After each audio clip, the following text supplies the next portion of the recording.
नमस्कार दर्शकों, मैं शिवप्रिया सिंह स्वागत करती हूँ आप सबका श्रेष्ठ भारत के इस खास कार्यक्रम में जिसका नाम है क्यों। आपने कभी सोचा है कि सनातन धर्म में आखिर हवन क्यों किया जाता है? क्या है हवन करने के पीछे का पूरा सच? आइए जानते हैं। आदिकाल से ही सनातन संस्कृति में सुख सौभाग्य के लिए हवन यज्ञ की परंपरा रही है। औषधि युक्त हवन सामग्री से हवन यज्ञ करने से पर्यावरण शुद्ध होता है, वहीं वायरस का संक्रमण भी नष्ट हो जाता है। अनेक वैज्ञानिकों एवं धर्म गुरुओं ने कोरोना महामारी पर नियंत्रण पाने के लिए एवं वातावरण की शुद्धता के लिए हवन यज्ञ का अद्भुत लाभ बताया था। जिस स्थान पर हवन किया जाता है वहां उपस्थित लोगों पर जो उसका सकारात्मक असर पड़ता है वो तो अलग ही है। साथ ही वातावरण में मौजूद रोगाणु और विषाणुओं के नष्ट होने से पर्यावरण भी शुद्ध होता है, शरीर स्वस्थ रहता है। क्योंकि हवन में काम में ली जाने वाली जड़ी बूटी युक्त हवन सामग्री, शुद्ध घी, पवित्र वृक्षों की लकड़ियां, कपूर आदि के जलने से उत्पन्न अग्नि और धुएं से वातावरण शुद्ध होता ही है। नकारात्मक शक्तियां भी दूर भाग जाती है।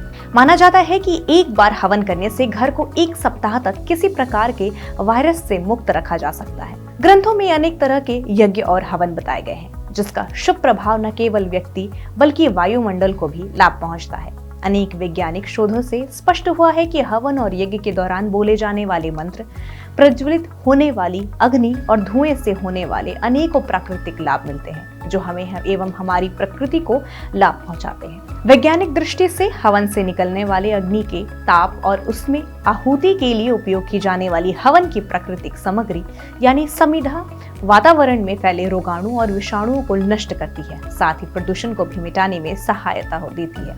साथ ही उसकी सुगंध व ऊष्मा मन व आत्मा को शांत करती है, थकान को दूर मिटाती है। इस तरह हवन स्वास्थ्य और निरोगी जीवन का श्रेष्ठ धार्मिक और वैज्ञानिक उपाय है। यदि किसी व्यक्ति की जन्म कुंडली में बैठे ग्रह अशुभ प्रभाव दे रहे हो तो विधि विधान पूर्वक हवन करते रहने से जल्द ही ग्रहों की शुभ प्रभाव मिलने लगते हैं। पीड़ा देने वाले ग्रह से संबंधित वार को संकल्प लेकर 11 या 21 व्रत रखकर उसके उपरांत होम करके पूर्णाहुति देने से रोग, शोक, कष्ट और बाधाओं का निवारण होता है। हवन पूरा होने के बाद श्रद्धा अनुसार ब्राह्मणों को धन, अन्य, फल, वस्त्र, जीवन उपयोगी वस्तु दान करने से ग्रह शांत होती है। वहीं हवन के समय तांबे के पात्र के जल का आचमन करने से हमारी इंद्रियां सक्रिय हो जाती है तथा शरीर में सकारात्मक ऊर्जा उत्पन्न होने से तन मन स्वस्थ रहता है। वास्तु में माना जाता है कि हवन पूजन करने से ब्राह्मण में स्थित सकारात्मक ऊर्जाओं का प्रवाह बढ़ जाता है, आसुरी शक्तियां दूर होती हैं।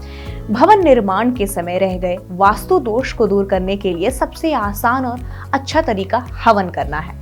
वास्तु सिद्धांतों के अनुसार हवन में पृथ्वी, जल, अग्नि, वायु और आकाश तत्वों का संतुलन वहां रहने वालों को सुखी और संपन्न बनाए रखने में मदद करता है। हवन सामग्री इन 5 तत्वों का प्रतिनिधित्व करती है। हवन में किसी तरह का कोई वास्तु दोष न रह जाए, इसलिए निर्माण से पूर्व शुभ मुहूर्त में भूमि पूजन और शिलान्यास में मंत्रोच्चार के साथ हवन का महत्व है।